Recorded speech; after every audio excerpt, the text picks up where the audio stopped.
ओम नमो भगवते परमहंसास्वादितचरणकमलजन्मकरन्दाय भक्तजनमानसनिवासाय श्रीरामचन्द्राय श्रीहनुमते नमः। श्रीगुरुचरणकमलेभ्यो नमः।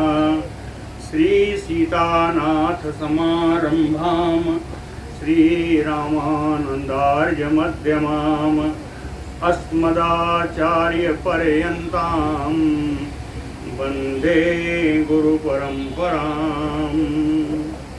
वागीसाध्या सुमनसः सर्वार्थानाम् उपक्रमे यमनत्वा कृतकृत्याः स्युः तं नमामि गजाननम्। या कुन्देन्दुतुषारहारधवला या शुभ्रवस्त्रावृता या वीणा वरदण्डमण्डितकरा या श्वेतपद्मासना या ब्रह्माच्युतशङ्करप्रभृतिभिः देवैः सदा वन्दिता सा मां पातु सरस्वती भगवती निःशेषजाड्यापहा। नीलाम्बुजश्यामलकोमलाङ्गं सीतासमारोपितवामभागं पाणौ महासायकचारुचापं नमामि रामं रघुवंशनाथम्। नारायणं नमस्कृत्य नरं चैव नरोत्तमं देवीं सरस्वतीं व्यासं ततो जयमुदीरयेत्। सशङ्खचक्रं सकिरीटकुण्डलं सपीतवस्त्रं सरसीरुहेक्षणं सहारवक्षस्थलकौस्तुभश्रियं नमामि विष्णुं शिरसा चतुर्भुजं। शान्ताकारं भुजगशयनं पद्मनाभं सुरेशं विश्वाधारं गगनसदृशं मेघवर्णं शुभाङ्गं लक्ष्मीकान्तं कमलनयनं योगविरध्यानगम्यं वन्दे विष्णुं भवभयहरं सर्वलोकैकनाथम्। जय सुखदेव मुनीश्वर यदुपतिदास अनन्य जयति वादरायण चरण करण मोहि जगधन्य। भक्ति भक्त भगवंत गुरु चतुर्नाम बपु एक इनके पद वंदन किए नासै विघ्न अनेक। बोलो श्री सीतारामचंद्र भगवान की जय। बोलो श्री वृंदावन बिहारी लाल की जय। चारों वर्णों के जो धर्म हैं कर्म हैं वो बताया। कल चारों आश्रमों के धर्म कर्म बताया। आज आगे अब श्री सगर जी के द्वारा पूछे गए प्रश्नों के अनुसार श्री और मुनि उनको बताने का कराएंगे। तो श्री सगर उवाच। सगर जी ने पूछा कथितं चातुराश्रम्यं चातुर्वर्ण क्रिया तथा पुंसः क्रियाम अहम श्रोतुम इच्छामि द्विजसत्तम। सगर जी कहते हैं द्विजसत्तम ए ब्राह्मण श्रेष्ठ श्री औरवे जी कथितम चातुर आश्रम्यम कई चारों आश्रमों की कथा आपने कह दी। चातुर्वर्ण इसके पहले चारों वर्ण की कथा कह दी। क्रिया तथा इन आश्रमों और कर्मों में वर्णों में क्या कर्म है वो भी आपने बताया। कहे पुंसा क्रियाम अहम श्रोतुम इच्छामि। एक प्राणी के जीवन में क्या क्या क्रियाएं करता है। पुंसा क्रियाम अहम श्रोतुम इच्छामि, वो मैं सुनना चाहता हूँ। कौन सी क्रिया है? कह नित्य नैमित्तिका काम्या क्रिया पुंसाम अशेषतः समाख्या हि भृगुश्रेष्ठ सर्वज्ञो यसि मे मतः। कहते हैं भृगुश्रेष्ठ, हे भृगुकुल में श्रेष्ठ और मुनि, सर्वज्ञो हि यसि मे मतः, आप सब कुछ जानने वाले हैं ऐसा मेरा विचार है।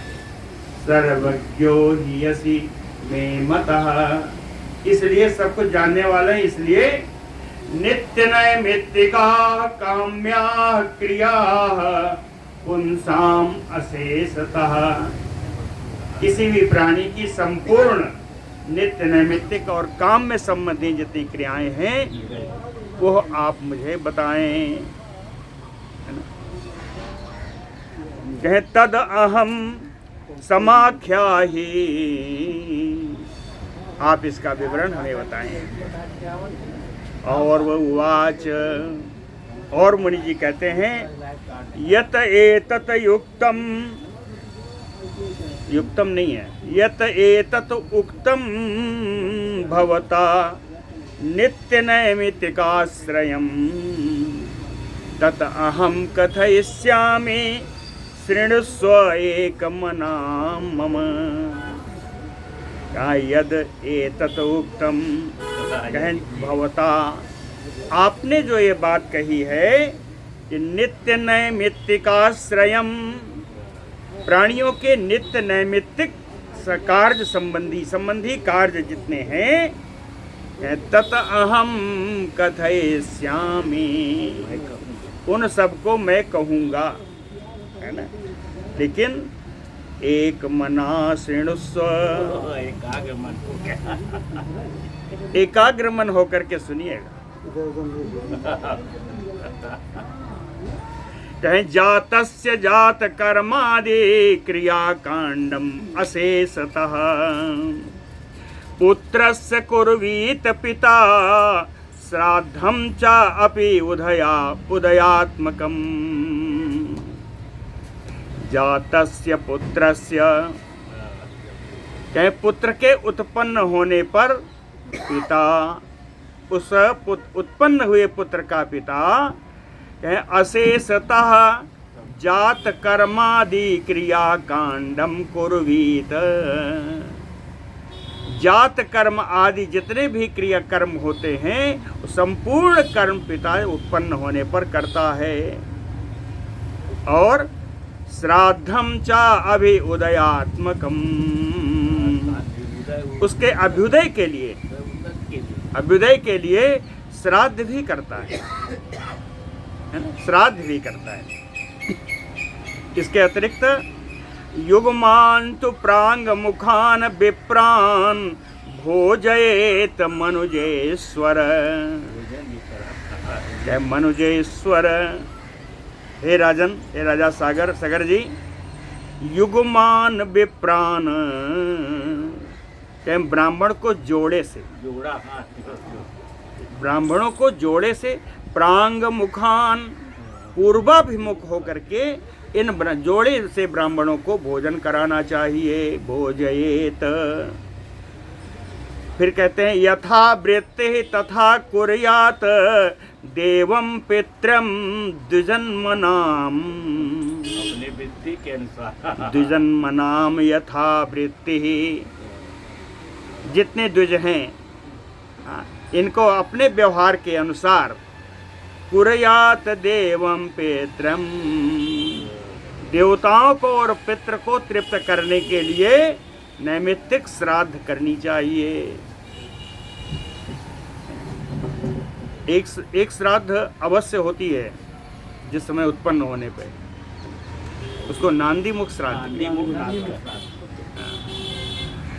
तो उसका ही वर्णन आ रहा है। कह दधनाय वै सबदरय मिश्रान पिंडान मुदायुतः नांदी मुखेभ्या तीर्थेन दद्यात दैवेन पार्थिव। कहते मुदायुतः,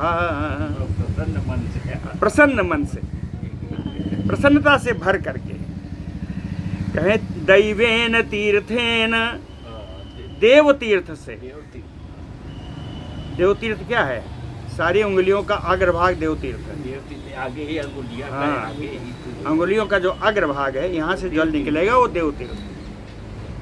कहे दैवेन तीर्थेन नांदी मुखेभ्यः, नांदी मुख श्राद्ध करने के निमित्त दधनाय वैह सबदरेह मिश्रान पिंडान, दही जौ और बेर के फल, दधनाय वैह सबदरेह, इन तीनों को मिश्रान मिला करके पिंडान, पिंड बनाइए। और कहें दद्यात, ओ पिंड पितरों के संतुष्टि के लिए उसका पिंडदान करना चाहिए। यही है नांदीमुख श्राद्ध। कहें प्रजापतेन वा सर्वम उपचारम प्रदक्षिणम कुर्वीत तथा शेष वृद्धि काले सुभूपते। कहते हैं हे भूपते, हे राजन, प्रजापतेन तीर्थेन, प्रजापत तीर्थ से, प्रजापत तीर्थ कौन सा है? कनिष्ठ का उंगली से, हाँ, कनिष्ठ का उंगली से जो दान दिया जाता है वो प्रजापत तीर्थ से दिया हुआ दान है। कहे प्रजापति तीर्थ से सर्वम उपचारम प्रदक्षिणम कुर्वीत, सर्व उपचार का दान करना चाहिए, सारे उपचारों का दान करना चाहिए। अर्थात जल है, फूल है, चंदन है ना, सब ये उपचार में आते हैं। गंध है, दीप है, भोग है, दक्षिणा है ना। कुछ पंचोपचार से होता है, कुछ षोडशोपचार से होता है। जितने उपचार हैं, इन सारे उपचारों का कनिष्ठिका की तरफ से दान देना चाहिए, प्रजापति तीर्थ से दान देना चाहिए। कहें उसी समय नहीं, तथा अशेष वृद्धु काले सुभूपते। कहे यही कर्म जब जब वृद्धि का समय आए, यानी विवाह आदि में, जब मायन होता, मातृका पूजन होता है, उसमें यही पितरों का और देवों का साथ साथ पूजन होता है। इसी का नाम मातृका पूजन है। दो घड़े बनाए, दो बनाए जाते हैं, इनमें एक में देव होते हैं, एक में पितृ होते हैं।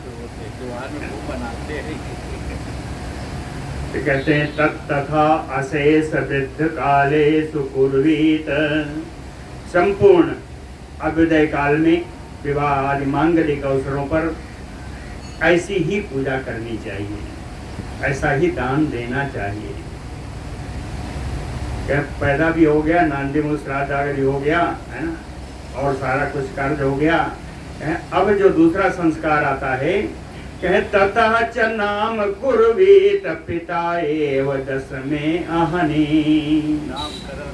कहे पिता के द्वारा 10वें दिन नामकरण करना चाहिए। ततश्च नाम कुर्वीत पिता एव दसवें अहनि, 10वें दिन नाम कैसा होना चाहिए? देव पूर्वम नराख्यम सर्म बर्मादि संयुतम। पहला नाम देव से संबंधित होना चाहिए, देवताओं से संबंधित होना चाहिए। पहला शब्द नराख्यम, कहते हैं पुरुष हो तो पुरुष वचन नाम हो, स्त्री हो तो स्त्री वचन नाम हो, नराख्यम। और बाद में कहें सर्म बर्मादि संयुतम, बाद में शर्मा बर्मा लगाते रहना है ना। शर्मा बर्मा कहें, अरे ऐसे नहीं, बताता हूँ कहाँ कौन लगेगा। शर्मा इति ब्राह्मणस्य उक्तम बर्मा इति छात्र संश्रयम्। ब्राह्मणों का नाम हो तो क्या होगा? अनिल कुमार शर्मा अहम, है ना। क्षत्रिय होगा तो विनय कुमार वर्मा हम। और जो जातियां हैं, गुप्त दासात्मकम नाम प्रशस्तम वैश्य शूद्रयोः, वैसे लोग गुप्त लगावें और अन्य जातियों के लोग दास से। तो शर्मा इति ब्राह्मणस्य उक्तम वर्मा इति छात्र संशयम गुप्तदासात्मकं नाम प्रशस्तं वैश्य शूद्रयोः। नाम कैसा कैसा होना चाहिए? नाम में क्या विशेषता है? न अर्थहीनम न असस्तम न अपशब्दयुतम तथा न अमंगल्यम जुगोप्स्यम वा नाम कुर्यात समाक्षरम। निरर्थक नाम नहीं होना चाहिए। चिंटू पिंटू मुन्ना फन्ना ऐसे कहीं ये निरर्थक नाम है। निरर्थक नाम नहीं होना चाहिए। नाम ऐसा जिसका अर्थ निकले। ना अर्थहीनम ना असस्तम, विहित नाम होना चाहिए। अविहित शब्दों का प्रयोग नहीं होना चाहिए। ना अपशब्दयुतम, जिन शब्दों को अपशब्द की श्रेणी में रखा गया, अपशब्द से युक्त नहीं होना चाहिए। ना अमंगल्यम, अशुभकारी शब्दों का प्रयोग भी नामकरण में नहीं होना चाहिए। जुगोप्स्यम, निंदित शब्दों का भी प्रयोग नहीं होना चाहिए। नाम कुर्यात समाक्षरम, नामों के अक्षर सम होने चाहिए। कैसे सम होना चाहिए? ये तभी संभव है जब नाम ऐसा हो, कहें ना अति दीर्घम ना अति ह्रस्वम, बहुत लंबा नाम नहीं होना चाहिए, बहुत छोटा नाम नहीं होना चाहिए। ना अति गुरु अक्षरान्वितम, एकदम कठिन शब्दों अक्षरों से युक्त भी नहीं होना चाहिए। ऐसा कठिन ना हो जाए जैसे और मुनि का उच्चारण ही ना होकर कर पाए। कठिन शब्दों का प्रयोग नाम के बीच में, कठिन अक्षरों का प्रयोग नाम के बीच में नहीं होना चाहिए। हाँ, कहते हैं ना अति गुरु अक्षरान्वितम। समाक्षर क्यों होना चाहिए? कहते सुखोच्चार्यम, जिससे सुगमता से उस शब्द का, नाम का उच्चारण किया जा सके। सुखोच्चार्यम ततनाम कुर्यात यत प्रमाणाक्षरम, यह नाम ऐसा होना चाहिए जिसका अंतिम शब्द लघु में हो। अंतिम शब्द लघु होना चाहिए। देख लीजिए, हर जगह लगभग लघु ही मिलेगा। नरेंद्र प्रताप बढ़िया लघु में, कोई भी नाम ले लीजिए, अंतिम ज्यादातर लघु ही होगा। और जहां लघु नहीं होगा वो नाम उच्चारण में या सुनने में उतना अच्छा नहीं होगा। राम शब्द अच्छा है या रामा?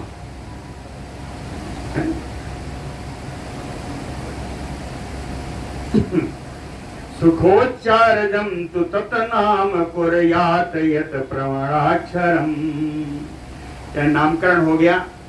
ततो अनंतर, इसके बाद संस्कार संस्कृतो, उपनयन संस्कार हो जाने पर, उपनयन संस्कार से उपनीत हो जाने पर, संस्कृतम उपनीतम संस्कारेण, उपनयन संस्कार से संस्कृत हो जाने पर, उपनीत हो जाने पर, गुरु भेष्मने यथा उक्त विधिम आश्रित्य कुर्यात विद्या परिग्रहम्। उपनयन के बाद यथा उक्त विधिम आश्रित्य, क्यों कहा?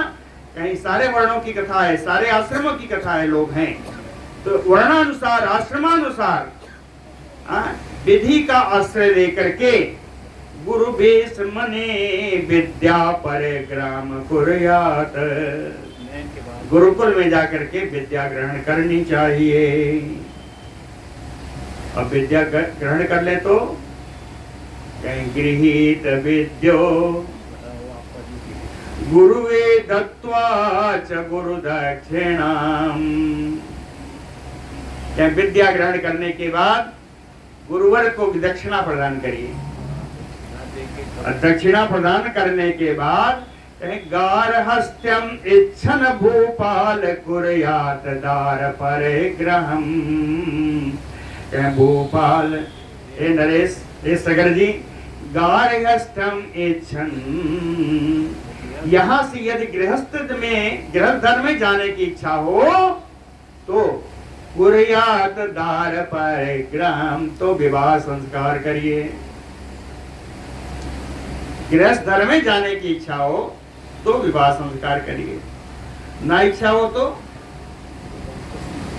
ब्रह्मचर्येण वा कालम कुर्यात संकल्प पूर्वकम। गुरो शुश्रूषणम कुर्यात तथा पुत्रादेह अथापि वा।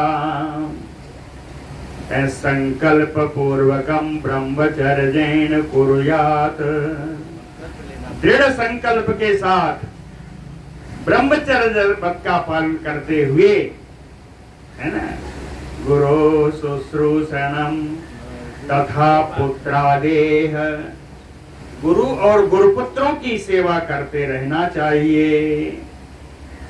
और कुछ दिन जब इस तरह बीत जाए तो कहें अब यहां से भी दो भाग में बटेंगे। बैखान सोवापि भवेत् परिव्राट अथ च इच्छया पूर्व संकल्पम संकल्पितम यादृक तादृक कुर्यात नराधिप। कहते राजा सगर जी, जो ब्रह्मचर्य व्रत में गुरु के यहाँ हैं, अब ये अगर वन में जाना चाहते हैं तो वानप्रस्थ आश्रम की शिक्षा लें, भवेद परिव्राट और परिव्राजक के रूप में सन्यासी ही होना चाहते हो तो सन्यास आश्रम की दीक्षा लें। वह इच्छा जैसी इच्छानुसार वानप्रस्थ हम हो जाएं या सन्यास आश्रम में चले जाएं, लेकिन ये जो ब्रह्मचर्य आश्रम था उसको पूर्ण करने के बाद ही संकल्प कर लेना होगा।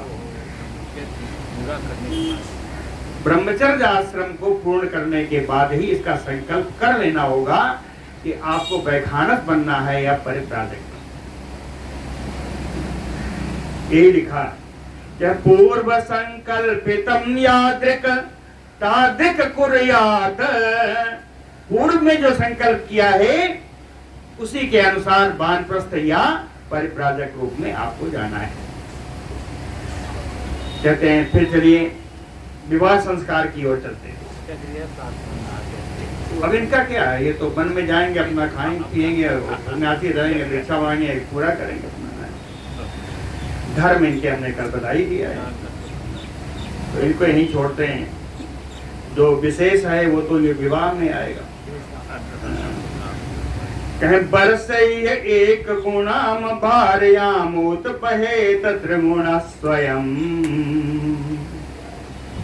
अवस्था के अनुसार जो पत्नी होनी चाहिए वो आपकी अवस्था का 3/4 होना चाहिए। समझ रहे? 20 वर्ष वाले के लिए 15 वर्ष की लड़की चाहिए। बरसई एक गुणाम भार्यामुद पहेत त्रिगुण स्वयं। और पत्नी में क्या क्या विशेषता होनी चाहिए, क्या नहीं होनी चाहिए वो बताया। ना अति केसाम अकेसाम वा ना अति कृष्णाम न पिंगलाम। अत्यंत लंबे लंबे केस वाली भी नहीं होनी चाहिए और बिना केस वाली भी नहीं होनी चाहिए। ना अति केसाम अकेसाम ना अति कृष्णाम न पिंगलाम। अत्यंत काली नहीं होनी चाहिए और पिंगल वर्ण की नहीं होनी चाहिए। निसर्गतो अधिकांगी वा न्यूनांगीम अपि न उद्बहेत। स्वाभाविक रूप से जिसका कोई अंग अधिक हो या कोई अंग कम हो, है ना। निसर्गतो अधिकांगी वा न्यूनांगी मयपि, अगर ऐसा हो कहे ना उद्बहेत तो विवाह नहीं करना चाहिए। न अविशुद्धाम सरोमाम व अकुलजाम व अपिरोगिणी। कहते हैं विशुद्ध अवस्था अविशुद्ध, अविशुद्ध नहीं होनी चाहिए। ना अविशुद्ध अर्थात बिल्कुल शुद्ध होनी चाहिए। सरोमामना, रोए से युक्त स्त्री नहीं होनी चाहिए। अकुल जाम, कहीं ऐसे कुल से नहीं आनी चाहिए, कुलीन होनी चाहिए। वा अपिरोगिणी, जो भयानक रोगों से ग्रस्त हो उन्हें भी उनसे विवाह नहीं करना चाहिए। न दुष्टाम दुष्टवाक्याम व व्यंगिनीम मित्रिमात्रितः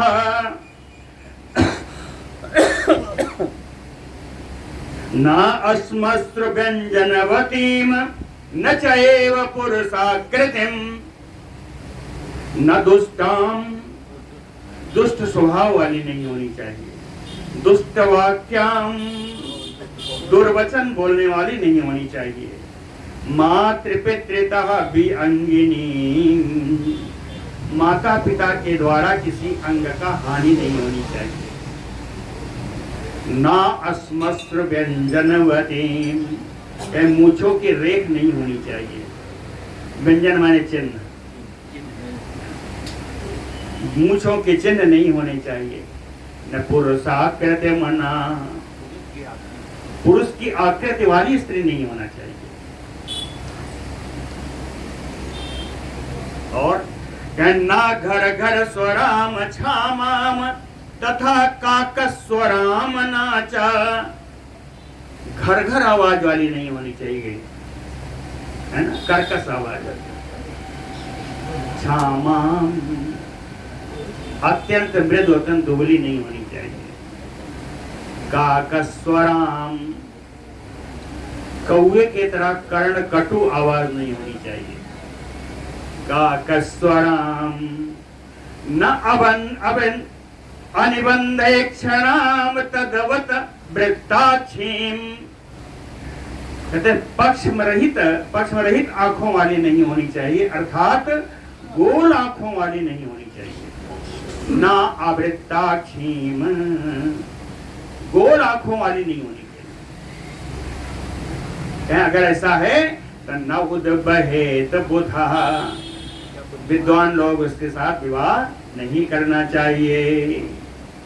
और आगे चले कि यस्या रोम से जंघे गुल्फो यस्य तथा वन्नता, जिस लड़की के जांघ में रोए हों या जिसके टखने ऊंचे उठे हुए हों, गुल्फो, गुल्फ माने टखना, जिस टखने ऊपर की ओर उठे हुए हों। और गंडयो कूपरो यस्यायसन्त्याः ताम न चौदबहेत, हसन्त्या गंडया कूपरो यस्या, हंसने पर जिसके गाल में गड्ढे हो जाएं, समझे नहीं? हसन्त्या कूपरो यस्य गंडयो, कूपर माने गड्ढा, गंड माने गाल। हंसने पर जिसके गाल में गड्ढे हो जाएं, ऐसी स्त्री से भी विवाह नहीं करना चाहिए। नाक्षिरोक्ष छविम पांडुर करजाम अरुणे क्षणाम आपीन हस्तपादाम चन कन्यामुद्वहेत बुधा। ना अतिरोक्षम छविम, कहें उसको बुलाओ तो कुछ बोले ही ना। रुक्ष भी यानी उदासीन अवस्था वाली, उदासीन अवस्था वाली कन्याओं का भी विवाह नहीं करना चाहिए। पता नहीं उसके मन में क्या है, लोग जबरदस्ती करके विवाह कर दें, कल को कहे कि हम तो राम राम करेंगे। ऐसे बहुत सारे हुए, आ जाती। मीरा जी को देखो,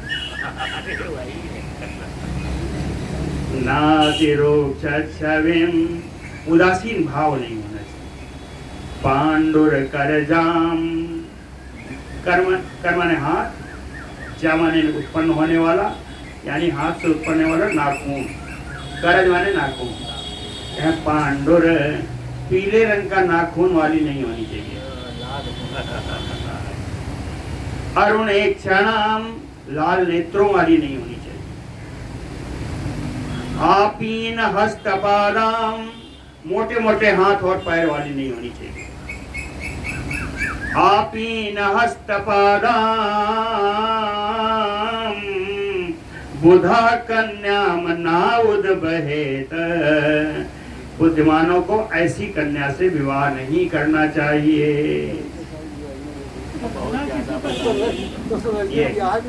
ये जब ऊंचे उठ जाए, यही गांठ से नीचे का भाग ये तक, ऊपर से नीचे जो है ज्यादा लंबा नहीं होना चाहिए। गांठ के ऊपर का, गांठ से नीचे का। पता कैसे चलेगा? दुनिया भर का दिखाई करते और उसे नहीं चलेगा।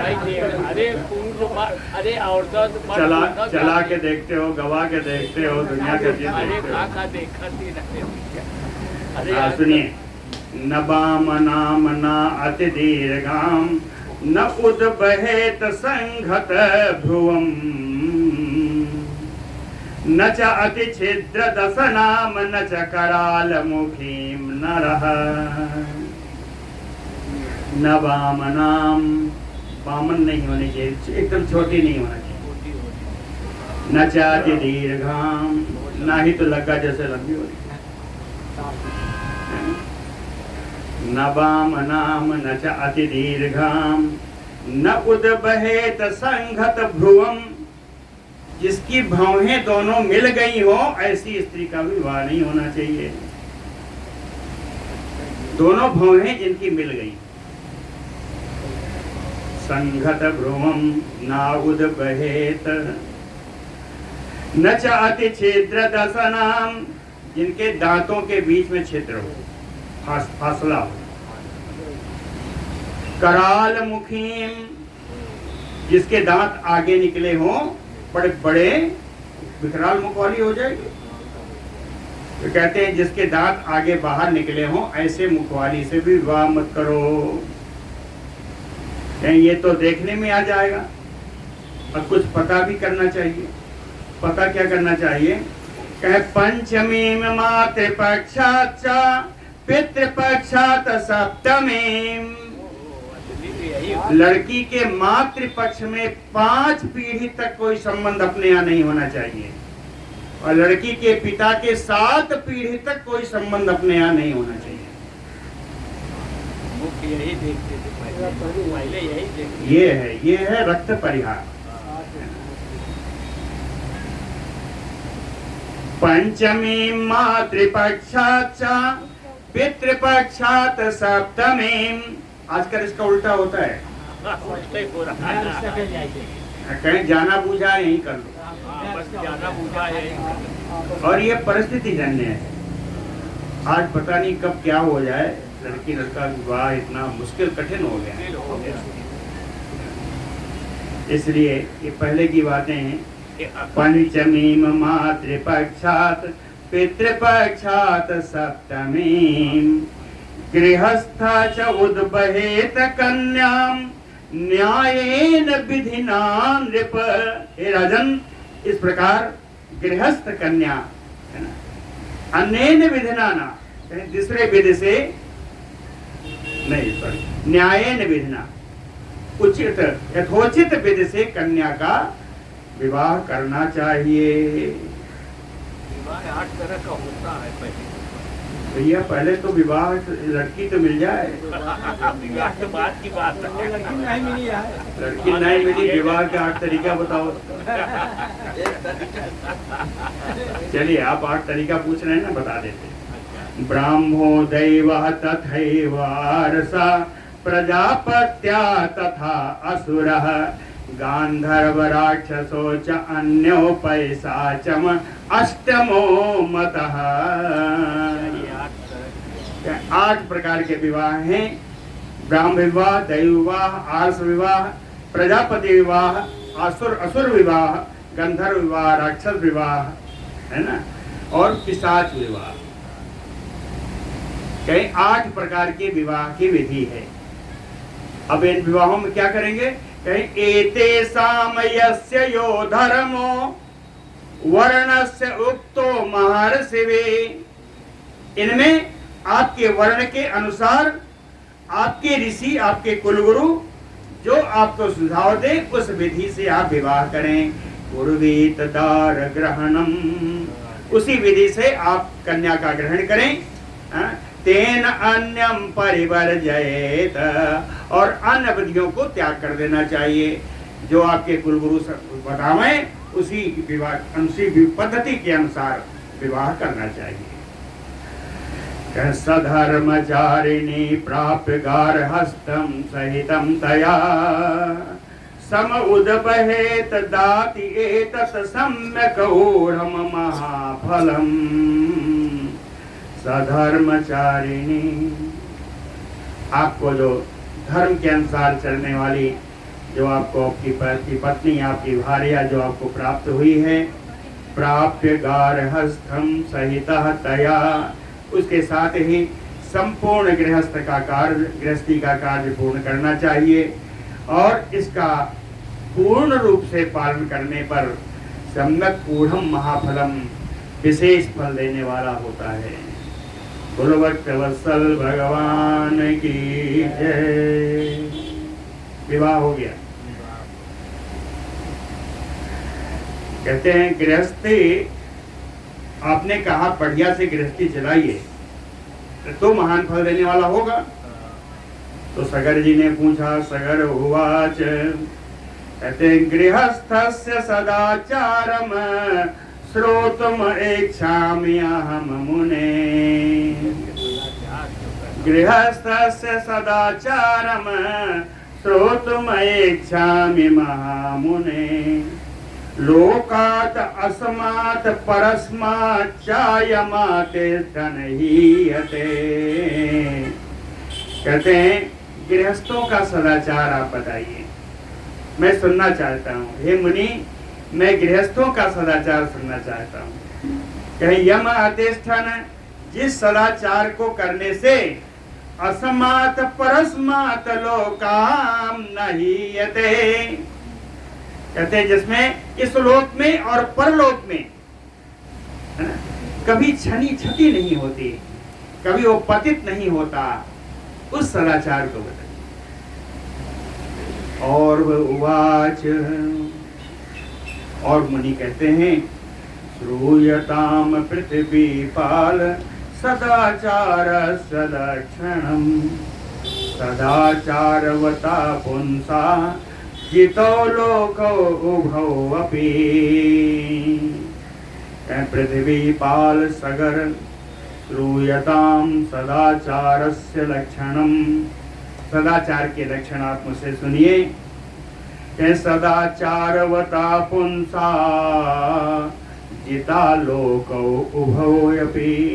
सदाचार का पालन करने वाला प्राणी दोनों लोकों पर विजय प्राप्त करता है। लोको उभौ अपि जिता।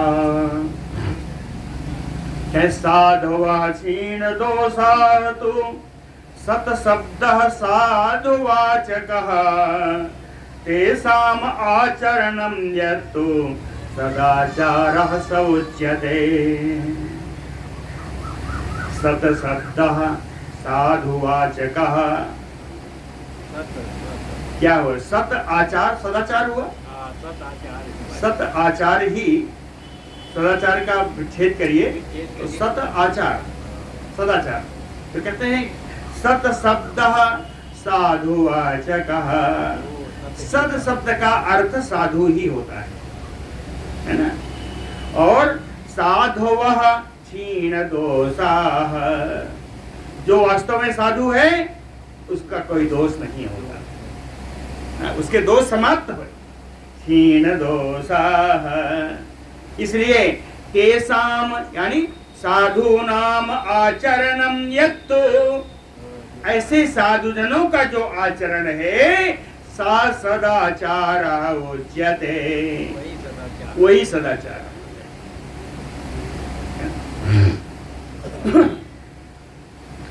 सप्तर्षयोऽथ मनवः प्रजानां पतयः तथा सदाचारस्य वक्तारः कर्तारः च महीपते। कहते हैं राजा सगर, सदाचार के वक्ता और सदाचार के कर्ता। सदाचार से वक्ता रहा, करता रहा। सदाचार के वक्ता और कर्ता कौन है? कहे सप्तर सयो मनवहा प्रजा नाम पतया। कहे सप्तर्षि हैं, मनु है और प्रजापति श्री ब्रह्मा जी। सदाचार के कहने वाले, यानी सदाचार क्या है इसका निरूपण करने वाले और सदाचार का पालन करने वाले, ये सप्तर्षि हैं और मनु हैं और प्रजापति। कहते हैं उन्होंने जो कहा है, अब मैं बताना शुरू करता हूं। ब्राह्मे मुहूर्ते च उत्थाय मनसा मतिमान नृप प्रबुद्धा चिंतयेत धर्मम अर्थम च अविरोधिनम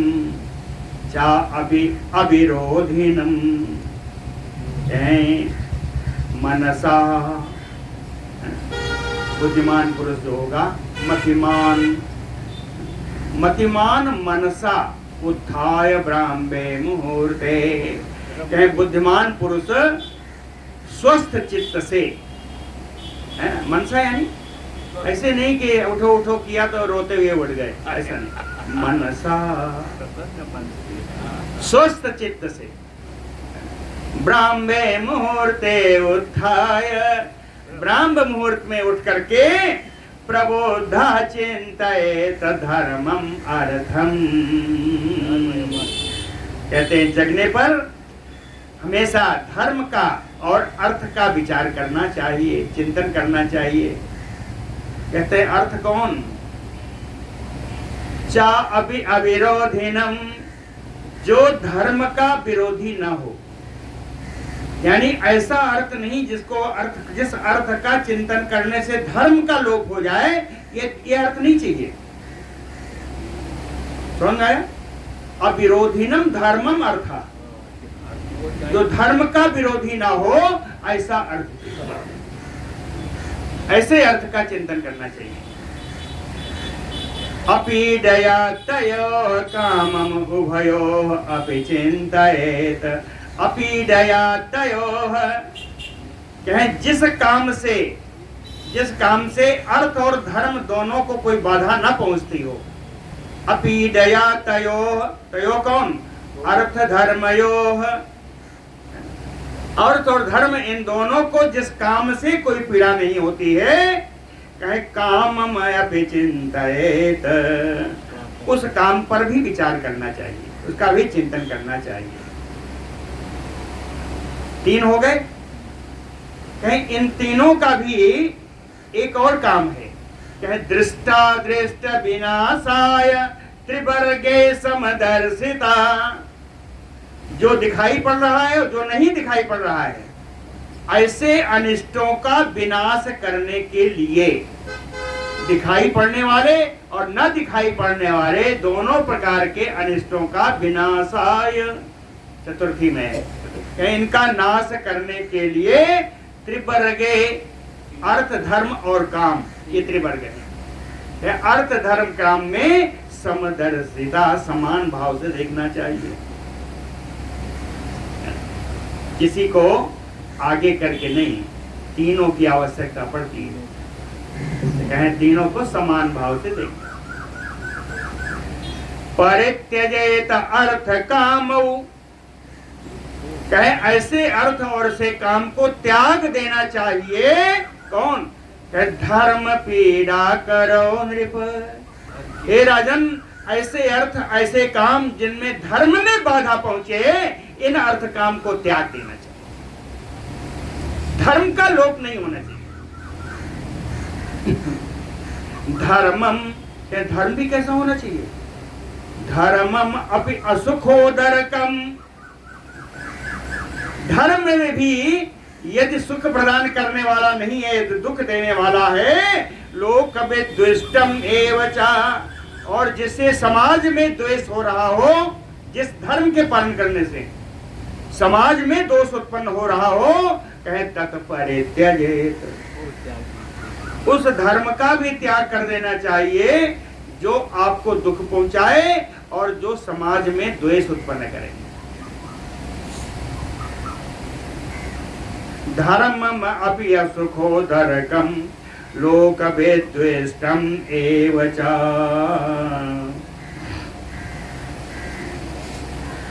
ततः कहीं धर्म अर्थ काम तीनों को बता दिया। अब आगे चलते हैं। ततः कल्यम समुत्थाय कुर्यात् मूत्रम नरेश्वर। उठने के बाद लघु शंका के लिए अवश्य जाना चाहिए। रात में सोए हुए हैं तो ततः कल्यम प्रातः काल उठ करके मूत्र विसर्जन के लिए जाना चाहिए। हे राजन,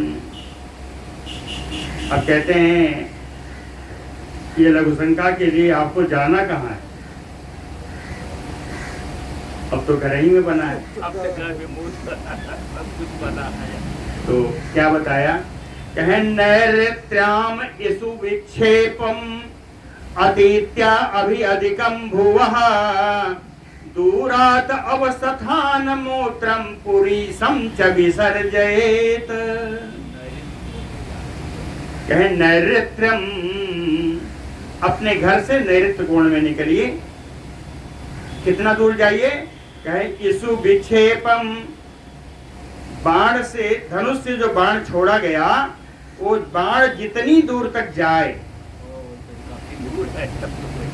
कहें इसु विक्षेपम अतीत्य, उस मार्ग को छोड़ करके, अभी अधिकम, उससे कुछ आगे जा करके, भुवः अपने घर से, कहें दूरात अवसथान मूत्रम पुरीशम विसर्जयेत। इतना दूर जा करके मल मूत्र का विसर्जन करना चाहिए। पुरीशम भी लिख दिया ना, मल मूत्रम पुरीशम च विसर्जयेत। हाथ वहां धोगे वो तो बाद में बताएंगे, कहीं आगे बता देते हैं, कहीं घर में ना घुस जाओ, है ना। तो बताते हैं पादावने जनोच्छिष्टे प्रक्षिपेत न गृहांगणे। कहीं पैर धुलने वाला जल और जूठा जल, पैर धोलने से जो बचा हुआ जल रहता था ना लोटा में, उसको उठा ले जाता। कहें पैर धोने वाला जल और जूठा जल गृहांगणे ना प्रक्षिपेत, अपने घर के आंगन में उसको डालना नहीं चाहिए, है ना। आत्मच्छायाम तरुच्छायाम गो सूरज अग्नि अनिलान तथा गुरुदुजादीन तो बुधो ना अधिमेहेत कदाचन। कहते हैं मल मूत्र का विसर्जन जहां अपनी छाया पड़ रही हो वहां नहीं करना चाहिए। अगर आपकी छाया पश्चिम में है तो पूरब में जाएंगे, है ना। आत्मच्छाया तरुच्छाया, वृक्ष की छाया में नहीं करना चाहिए। गो सूरज अग्नि अनिलान तथा, गौ सूरज अग्नि और अनिल वायु, इनका जहां वास न हो। अब वायु से थोड़ा समझ में आएगा। तो वायु में ये विधान दिया है कि जिस ओर से वायु बह रही हो, पूर्वा हो तो पूरब की तरफ ना बैठे और पछुआ हो तो पश्चिम की तरफ ना बैठे। गुर द्विजादीन, तो गुर और ब्राह्मण आदि कहे बुधो नादि में हेत, जहाँ ये दिख जाए या जहाँ इनका वास हो, बुद्धिमान व्यक्ति वहां मल मूत्र का विसर्जन कभी भी नहीं करता। और ऐसी जगह है जहाँ नहीं जाना चाहिए, वो भी बताया। ना कृष्टे सस्यम देवा वो ब्रजे जन संसदे न वर्तमनि न नद्यादि तीर्थेषु पुरुषर्षभ। ना कृष्टे, जोते हुए क्षेत्र में नहीं जाना चाहिए, जहाँ जुताई हो गई हो उस क्षेत्र में नहीं जाना चाहिए। सस्य मध्य, फसलों के बीच में जाकर के नहीं करना चाहिए। गो ब्रजे, गौशाला में नहीं जाना चाहिए। जन संसदे, सभागार में नहीं जाना चाहिए। न वर्तमनि, मार्ग के बीच में नहीं होना चाहिए। नदी आदि तीर्थेषु, नदी के किनारे, नदी आदि के किनारे भी यह कार्य नहीं करना चाहिए। न अप्सु नैव अम्बसः तीरे अस्मशाने न समाचरेत। अप्सु जल में, जल में हो या जलाशय के किनारे, अम्बसः तीरे जलाशय में और जलाशय के नजदीक, श्मशान में भी मलमूत्र का विसर्जन नहीं करना चाहिए। उत्सर्गम वै पुरुषस्य मूत्रस्य च विसर्जनम, मल का त्याग, मूत्र का विसर्जन नहीं करना चाहिए ऐसी जगहों पे। दिशा का भी थोड़ा ध्यान है, दिशा का भी थोड़ा ध्यान। कहे उदंग मुखो दिवा मूत्रम विपरीत मुखो निशि कुर्वीत अनापदि प्राज्ञो मूत्रोत सर्गम च पार्थिव। कहे राजा सगर जी, उदंग मुखो, ये एक शब्द और आया, कहे अनापदि, जब आपत्ति काल ना हो। आपत्ति काल में यह नियम लागू नहीं होगा, लेकिन जब आपत्ति काल ना हो तो दिन में उत्तर की तरफ, उदंग मुखो दिवा मूत्रम, दिन में उत्तर की ओर करके पेशाब करना चाहिए, और विपरीत मुखो निशि, रात्रि में दक्षिण। अनापदि प्राज्ञो, और कहते हैं मलमूत्र का विसर्जन करने जाइए। आजकल तो ऐसा नहीं है, तब तो होता ही नहीं है। गांव-गांव में मोदी जी ने क्या बनवा दिया है, कैसा त्रिनैः आस्तीर्ज वसुधाम वस्त्र प्रावित मस्तकः तिष्ठेन अतिचिरम न तत्र नैव किंचित उदीरयेत। कहें त्रिनैः आस्तीर्ज,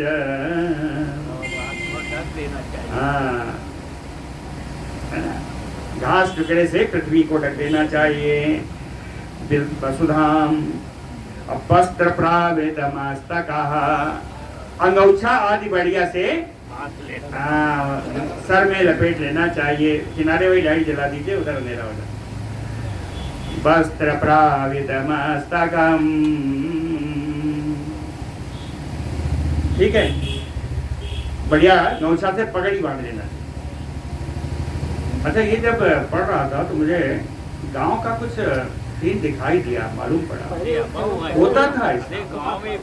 पहले वो करते थे, नहीं जाते थे, पहले बांधते थे।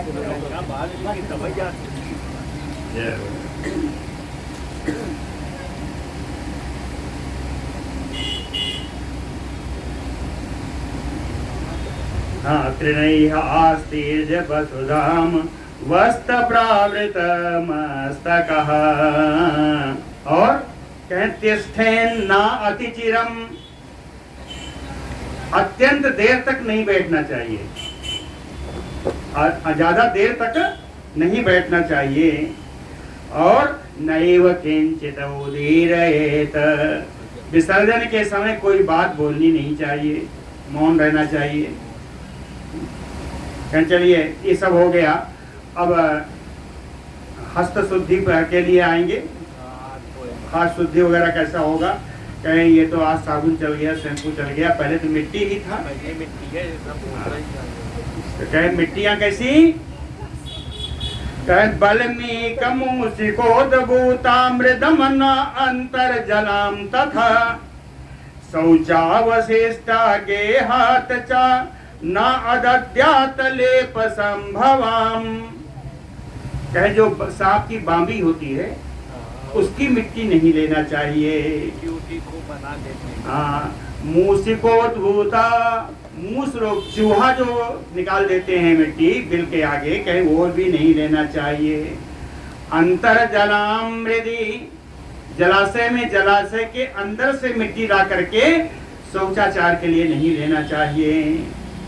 शौचावशिष्टा, कल निकाले थे आज बची है ले ले, वो भी नहीं करना चाहिए, है ना। गेहात ना आदाद्यात लेप संभवाम। घर में लीपा पोता हो और वहीं से उखाड़ के लेके चले आओ, कहीं ऐसा भी नहीं लेना चाहिए। घर में लीपी हुई मिट्टी को भी नहीं लाना चाहिए। और सुनिए, अणुप्राणि उपपन्नाम हलोत्खाताम च पार्थिव परित्यजेत मृदो हि एताः सकलः शौच कर्मणि। अणुप्राणी बहुत छोटे हुए प्राणी, चींटी आदि है ना, चींटी आदि के द्वारा निकाली गई मिट्टी को, हलोत खाताम, हल के अग्रभाग में लगी हुई मिट्टी को, है ना, कहे परित्यजेतान सकलान। इस प्रकार जितना मैंने बताया, इन सारी मिट्टियों को परित्याग कर देना चाहिए। इसके लिए शौच कर्मणि, पवित्र होने के लिए इस प्रकार की मिट्टियों का उपयोग नहीं करना चाहिए। फिर इसके अलावा जो बची वहां से ले आइए। और सफाई करने का तरीका भी बताया। कहें एकालिंगे गुदे, हो गया क्या तुम्हें? हाँ, लगभग हो गया। एकालिंगे गुदे त्रेस्तो 10 बाम करे नृप हस्तद्वये च सप्तस्यो 10 शौचोपपादिकः मृदः शौचपसोपपादिकः एकः लिंगे। कहे एक बार लिंग में, गुदा में 3 बार, बाएं हाथ में 10 बार मिट्टी लगा करके धोएं, फिर बाएं हाथ में 10 बार अलग से धोएं, फिर हस्तद्वये सप्तस्यो, फिर दोनों हाथ को मिला करके 7 बार धोएं। कहे मृदो शौचो, यह है पवित्र होने का क्रम है। अच्छेन गंधलेपेन जलेन अबुद्बुदेन चा। कहे गंध रहित और फेन रहित, अबुद्बुदेन, बुद्बुद ना हुआ, फेन रहित। कहे गंध रहित और बुद्बुद यानी फेन रहित जल का उपयोग करना चाहिए, है ना। कहीं किसी में गुलाब जल डाल दिया, उससे हाथ धोगे क्या? तो गंध रहित और फेन रहित शुद्ध जल से धोना चाहिए। और कहे फिर से और बढ़िया स्वच्छ जल निकालिए। कहे आचमेत च मृदुम भूया तथा अद्यात समाहितः। ऊपर जो पवित्र जल बनाया है, बताया है, इसी पवित्र जल से आचमन करना चाहिए। आचमेत च, आचमन करने के बाद फिर से मिट्टी उठाइए। मृदम भूयः तद्यात समाहिता, सावधानी पूर्वक मिट्टी उठाइए। सावधानी का मतलब ये है, थोड़ा सा मिट्टी अलग करके रख दीजिए, उसको उठाइए। जो गंदी हो चुकी है उसको ना उठाइए। उसको क्या करिएगा, जो मिट्टी उठाया है, निष्पादितांग्रि शौचः तो पादो अभियुक्षतैः पुनः। पूरे पैर में मिट्टी लगा करके बढ़िया से लेप करके और फिर शुद्ध जल से धो दीजिए। निष्पादितांग्रि शौचः तो पादो अभियुक्षतैः पुनः त्रिः पिबेत सलिलम तेन। उसके बाद 3 बार और जल को पान करिए, 3 बार और आचमन करिए। त्रिः पिबेत सलिलम और दुहि परिमार्जयेत, और 2 बार जल लेकर के मुंह पूरा धो पोंछ लीजिए। दुहि परिमार्जयेत शीर्षण्यानि तथा खानि मूर्धानं समालवेत बाहूनाभिं च तोयेन हृदयं चापि संस्पृशेत। कहते हैं सबका स्वीकार कैसे, तोयेन जल से भीगे हुए हाथ से सिर को अड़िए, मूर्धाव करिए, भुजाओं को, नाभि को, हृदय को, क्या इन सबको भीगे हुए हाथ से स्पर्श करना चाहिए। संगे स्पृशेत स्वाचान्तः तु ततः कुर्यात् पुमान केश प्रसाधनम। हाथ है धोए में न हड़वा जा, तनी क्या हो रहा है। स्वाचांता तो ततः, स्नान करने के उपरांत पुमान केश प्रसाधनम, बढ़िया कंघी से बढ़िया जटा वटा बनाइए। और कहे आदर्श अंजन मांगल्यम दूरबा आदिलम बनानी चा, दर्पण है, काजल है ना, आज अनेकानेक शुभ मांगलिक वस्तुएं दूरबा आदि का उपयोग करना चाहिए। ततः स्वर्ण धर्मेण वृत्ति अर्थम च धनार्जनम, अपने वर्ण की वृत्ति के अनुसार धनोपार्जन में लगना चाहिए। कुर्वीत श्रद्धा संपन्नो यजेत च पृथ्वी पते, पूर्ण श्रद्धा से हे राजन, इसके धन उपार्जन जब मिल जाए, धन हो जाए, तो संपूर्ण श्रद्धा से यज्ञ करना चाहिए। बोलो भक्तवत्सल भगवान की जय। एक गृहस्थ की सदाचार चाहिए। अभी कम से कम आगे 2 दिन पढ़ूंगा।